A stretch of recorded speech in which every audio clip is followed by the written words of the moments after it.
The broadcast is now starting. All attendees are in listen-only mode.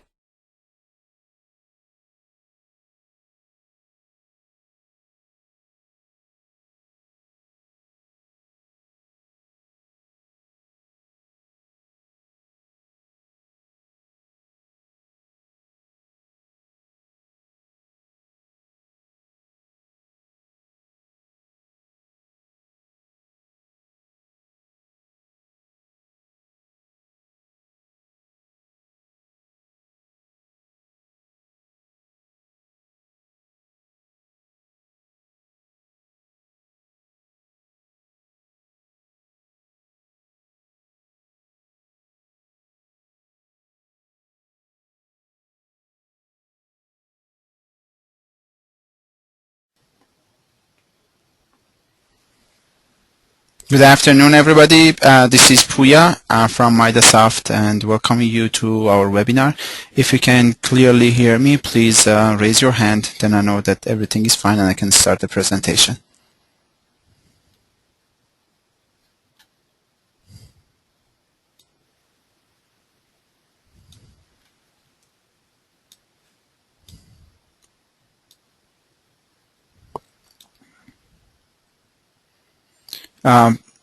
One more time, I would like to ask you to raise your hand if you can hear me clearly.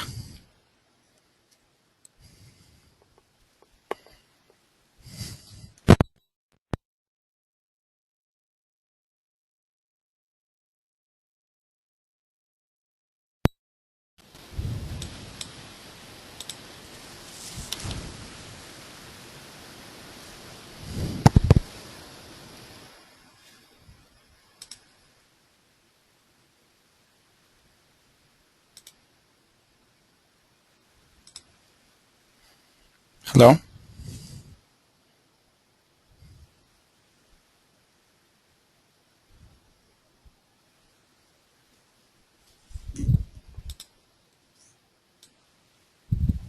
Okay, thank you for confirming that. All right.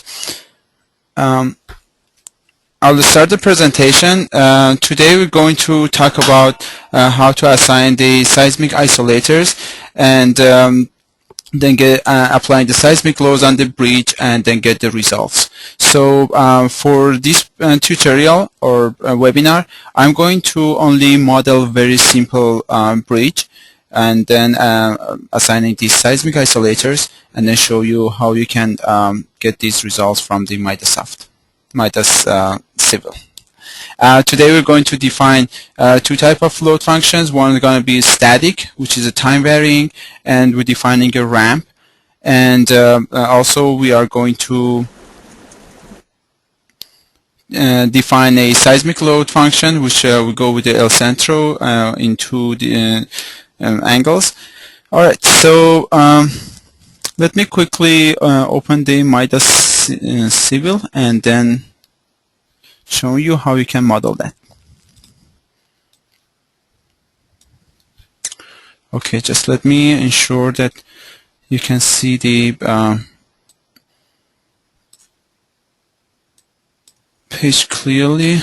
Okay, I think it's large enough that everybody can clearly see that. All right, so let me start generating these the nodes and elements. So for that reason, just simply right click and then go to the create nodes, and then in the Y direction I'm going to define one node in the 0, 0 and one node in the 20, 0 and 25. Apply. So now we have two nodes, and I'm going to select all nodes and then extrude elements from those nodes.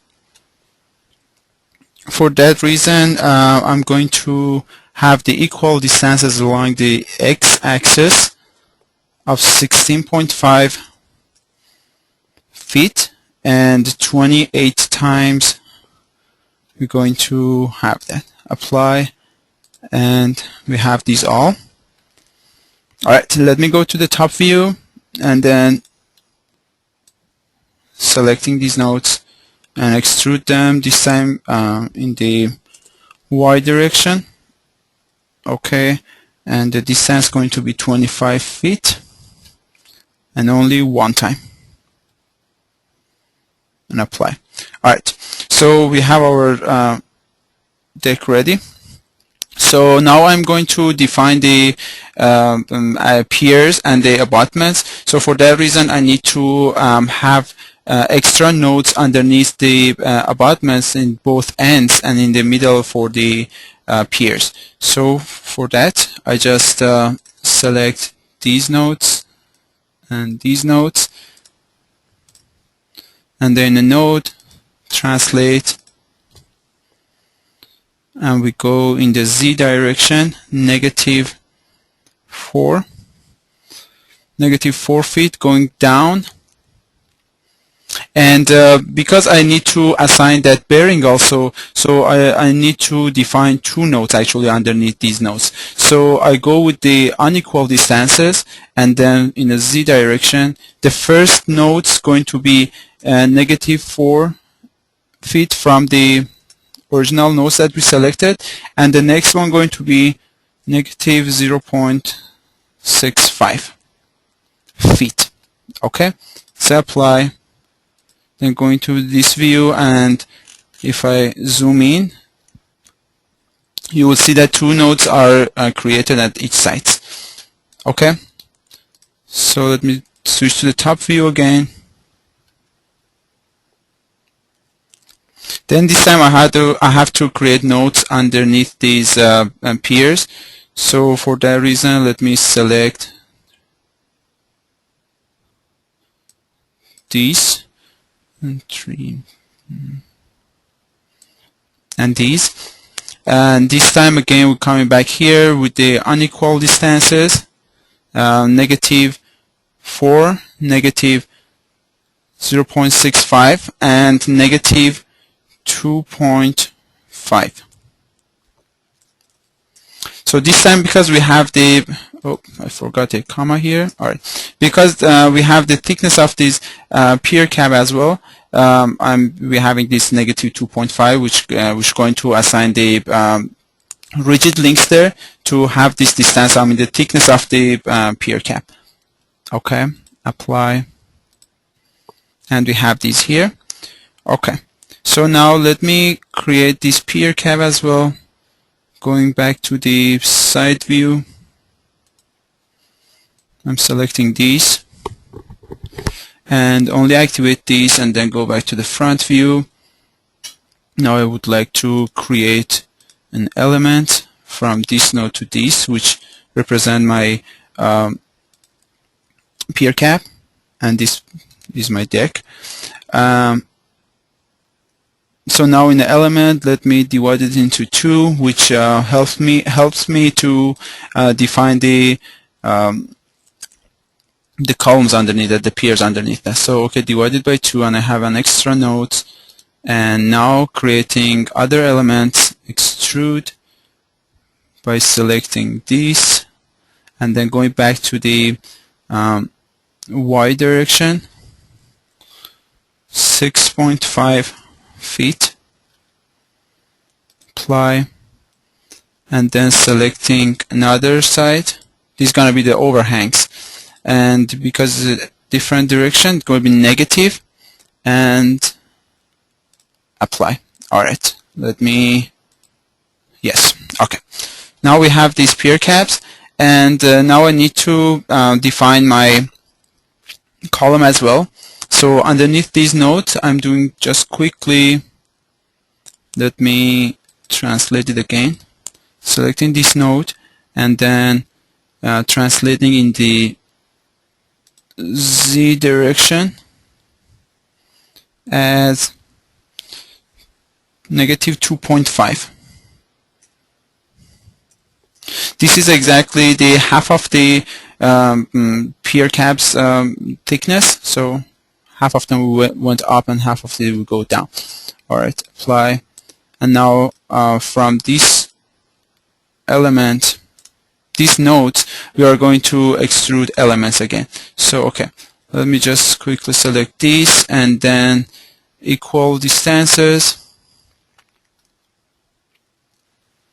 in the Z direction, negative 2.5 and then 10 times. So totally going to be 25 feet. And apply. Alright, let me check it out. Alright, we have everything here. So I want to just copy this part, switching here. Let me select it first. And then if I activate entire the structure, see we have to copy this under and paste it to the other side. So for that reason, we just go into the elements and then translate in the X direction, and going to be 165 feet. Say OK. Seems I did a mistake. Control Z, select previous.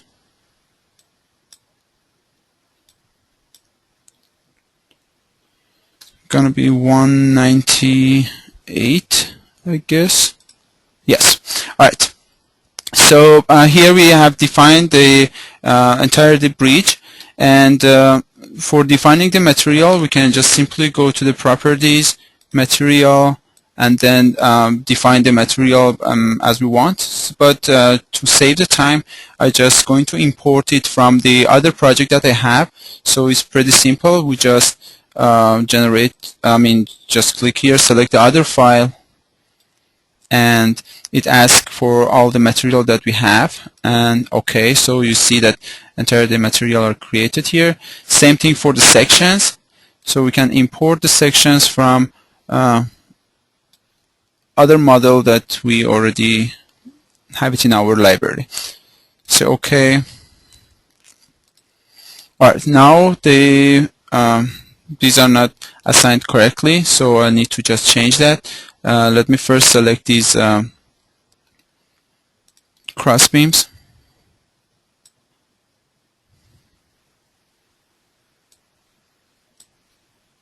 Cross beams, cross beams, cross beams.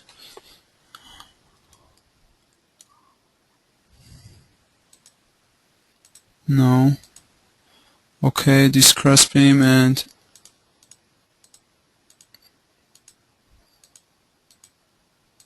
okay, that's fine.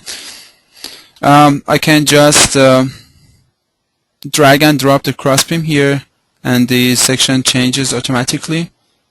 But this one I will change that one manually. So I can select previous and then assign the material properties also to that one. And if I go to side view, I can select the pier. Okay, and this pier and this pier. And drag and drop it here, and again select the previous and the material properties. Alright, and the same thing for the other members. So to save some time, I will open another file which I already have the entire section is created, entire the bridge is created. Alright. If you go to the work, you will see these structures. Alright, so let me activate these, and we have all those here. I'm gonna remove these supports and show you how we're going to define that, and then deleting entire thing, and I want to show you how you can define this. Alright, going back to the model, now we have to define the boundary conditions and also assign these rigid links. Alright, so let me turn off the solid view and then go back to here. So I have to, this height is the height of my girder, so we have to create a rigid link between these two nodes. Then this node is carrying the same properties as what the original node has. So for that reason, going to the boundaries and then elastic links, and selecting the rigid type, selecting two nodes, these and these, selecting these two nodes, and then the same thing for other ones. Same thing here for columns. Okay, another thing, and in between these we're gonna assign these bearings. So I'm not assigning this rigid link there yet. So we have another one here connecting the column to the pier cap. Same thing here.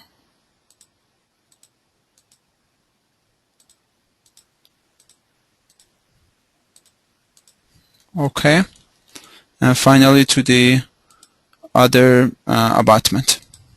Alright, close.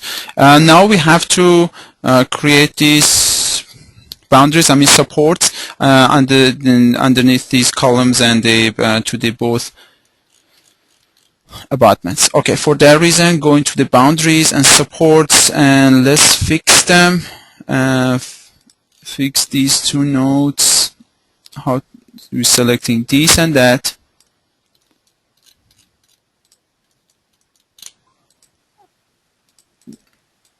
Selecting this node,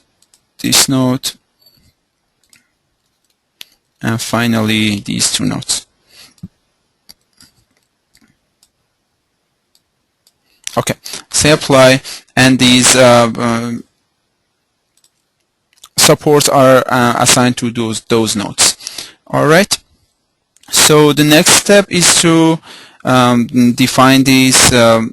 We already defined the material properties, we assigned these rigid links, and now it's the time to define the properties of these bearings. Okay, for that reason,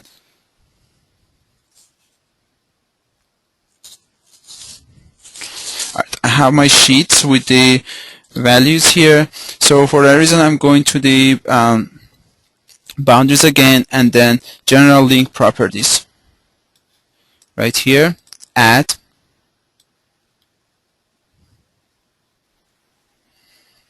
Alright, the first one I'm going to call it abutments, ABT. Okay, forces, and we are selecting the lead rubber bearings,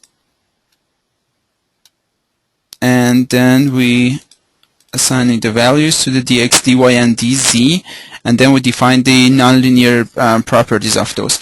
Okay, so as you see, I switched the, on my model, I've switched the units to the tons and meter to the SI units because I have my data in this the SI system.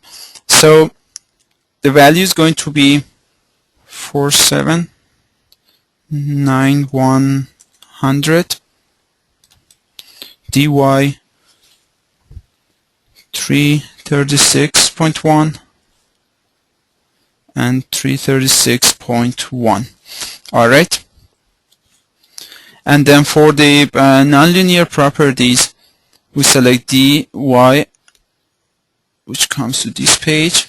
Alright, for the stiffness, I'm going with the 1099, and for the yield strength, Fy going to be 15.69 tons, and the post yield stiffness ratio, which we have at 0.1, we have to change that to the 0.8917, and then keeping these 0.1 for these parameters A and B, just keeping it as they are, and okay. So for dz, we have to define the same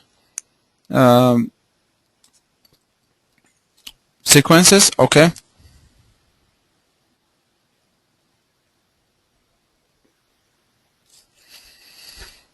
the same thing, 1099, 15.69, 0.08917, and the A and B remains the same. Okay. All right. So we define the abutment. Now we're going to define the pier. Okay. The same thing. We have to select the lead rubber bearings and dx, dy, and dz. And the values this time will be 1289, 30, 702.2 and 702.2. So technically in the y and z direction they have the same properties. Okay, dy, and this time they have different stiffness, 2204. Yield strength 33.63 and 0.862, and remaining these four. Alright, let me just copy these, make it easier for me when defining the DZ. Alright, we have it here. Let's first paste it here. Alright, for now I'm defining these two easier. 2204 and 3363. Okay. Now this one is defined, and okay, and close. Now we have to assign these links, general links to these to the abutments and to the pier. So okay, for that reason, let me just zoom it in here.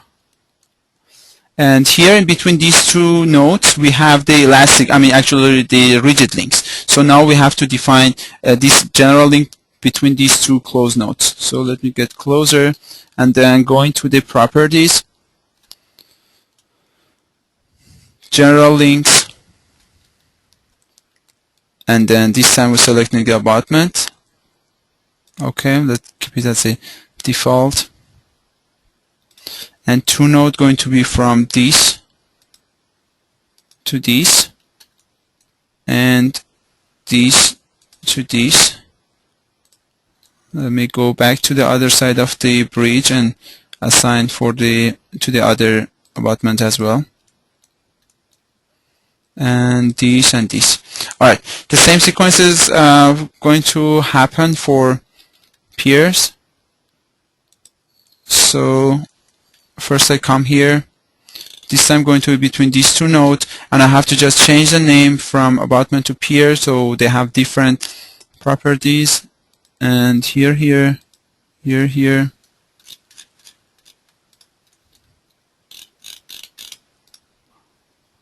between these two nodes, and finally these two nodes. Alright, close, go back. Alright, so we have defined our links, and now the next step is to prepare for the performing the analysis. First of all, we actually define the static load case, which is a dead load, and for that reason you just need to go to the property, to the loads, and then define that static loads. So it's pretty simple stage. Okay. Now going back to this, and then self-weight, we already activated the self-weight, so you can select the self-weight and then go to the z direction, -1, as you see here is already defined. And now the next step is to converting the forces and the self-weight to the mass. So for that reason, we go to the model structure type, and then here convert self-weight into the mass, because we are doing the time history analysis, and then we have to convert this self-weight to the mass. Okay, as you see, the units are in SI.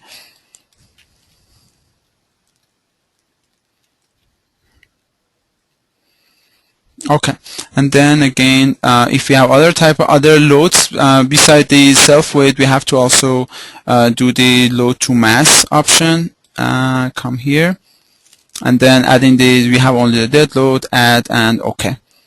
Alright, so it's technically assigned it to the nodes. OK. Let me switch to this view and bold. OK. Here is our entire bridge.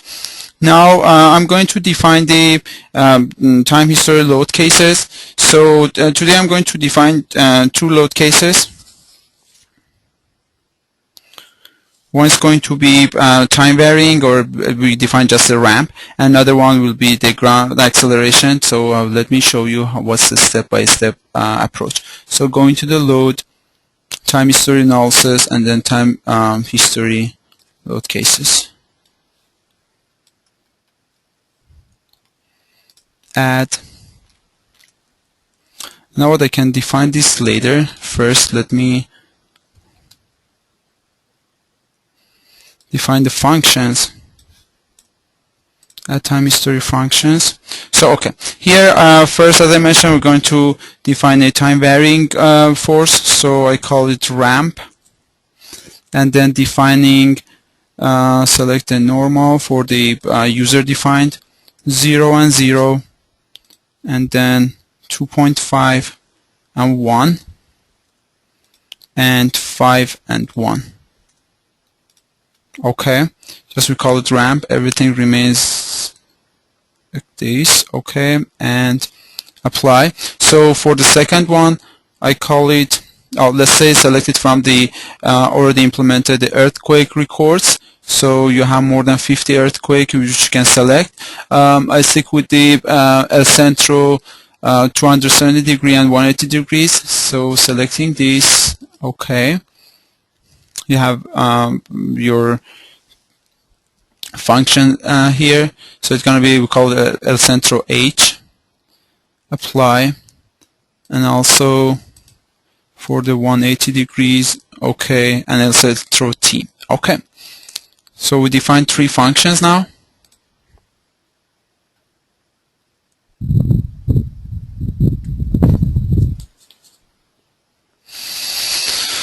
Okay, load, time history analysis data, and then load cases. Bring this here, add, and the first one I'm going to call it just a dead load. And it's gonna be non-linear, and the modal time was 5 seconds. If you remember, we defined the ramp from 0 to 5 seconds.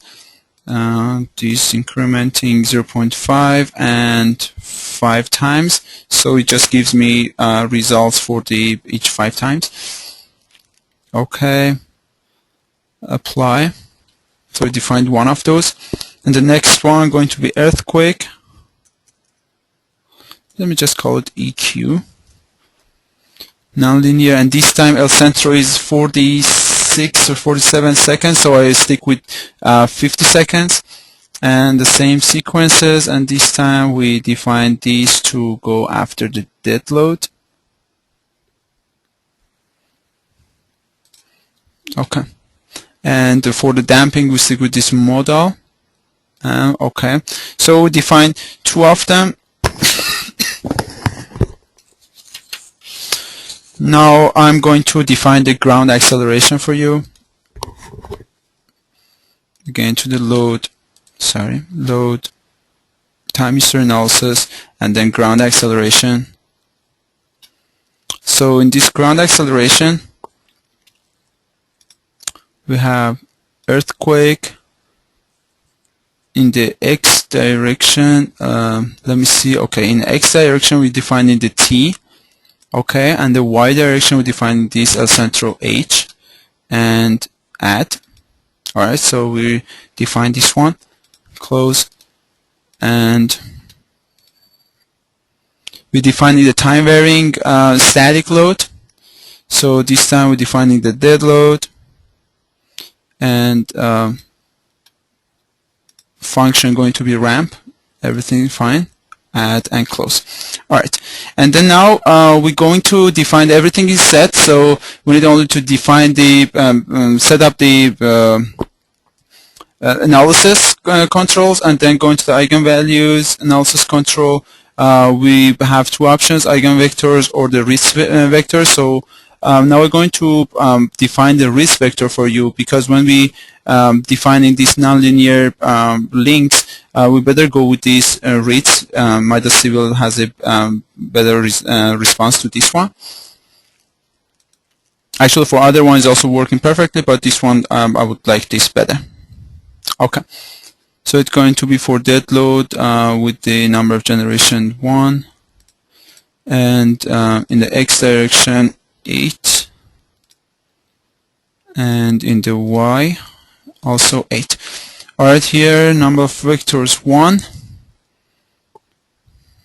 Okay, so we are ready to perform the analysis, and then let me bring in the, so for that one you just simply just press the hit this button and start performing the analysis.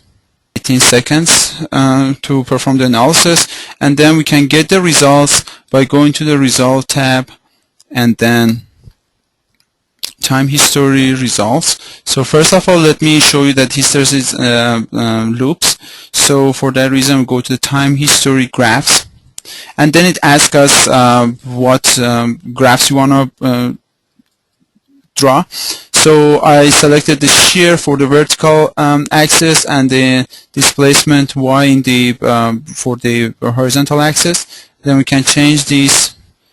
Okay, we can change these decimal points to 1. Should be enough. And then graph. Okay, you can see this graph is generated, and there is a minimum, the maximum displacements happen to be 4 centimeters, slightly less than 2 inches, and this is one of the results. Also, you can see the results for, let's select. If you select the shear only based on the time, it also draw you the shear of those shear forces and that elastic links. And also you can get the results for the forces in those elastic links, or actually the bearings. So time history results. Oops. Go back to model. Close. And then force diagrams. So you can get it based on the time history, let's say acceleration, general links. And then you can select the load case. It could be based on the dead load in different stages. This is my, so you can get the fx or any other forces that you are interested in. And let's say go for the earthquake, fx, apply, and you can get the legends, and then get these entire results in the tabular format by going to the results, result table, and then get the general links, and you can select it for which loads are you interested to get the results. So I select all of them and say OK. So you're gonna have all your axial shear forces in both directions for each of these elements that we define for the different loads. So you can simply sort this table by right-clicking and then sort the dialog, and then you can give the priority to that and then sort it, or simply you can just select them all and then export it to the to Excel, or just can copy and paste it to the Excel. Okay, let's say my, and you can get also the shear forces into these elastic links. So you can simply see that these results. Yeah. All right, this is all I wanted to share with you today, and I will keep this section, this session open, and then if you have any question, please use this chat box and then send me your questions. Or if you had any question later on, please feel free to contact me on my email or direct number. All right, so I mute my microphone, and I will stay here to answer your question. Thank you so much for attending the webinar, and you have a great day.